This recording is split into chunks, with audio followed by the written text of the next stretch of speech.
میرا نام عبداللہ ہے۔ میں تحصیل کوٹلی ستیاں گاؤں کرور کا رہنے والا ہوں۔ اس بار رمضان شروع ہوتے ہی میرے ابو امی ماہانہ راشن کے حوالے سے پریشان تھے۔ ہم دیکھتے تھے کہ بڑے شہروں میں مختلف رفاہی ادارے آ کر سامان تقسیم کرتے تھے، مگر کرور جیسے علاقے کا کوئی رخ نہیں کرتا۔ لیکن ایک دن بدسلام ویلفیئر ٹرسٹ کی گاڑی ہمارے علاقے میں آ کر رکی۔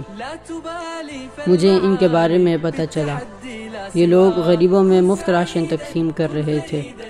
بیت السلام والوں نے بڑی عزت کے ساتھ سب لوگوں تک راشن پہنچایا۔ میں نے اپنے گھر کے لیے بھی راشن لے لیا۔ میں دل سے بیت السلام والوں کے لیے دعا کرتا ہوں۔ يا ربيعا أنت والعطر الرداء، حرر النفس ولا تحيا هباء. يا ربيعا أنت والعطر الرداء، خذ قرارا وانطلق لا تنتظر، ليس كل آئیے آپ بھی اس نیک کام میں بیت السلام کا ساتھ دیں اور تحفہ رمضان پروگرام میں بڑھ چڑھ کر حصہ۔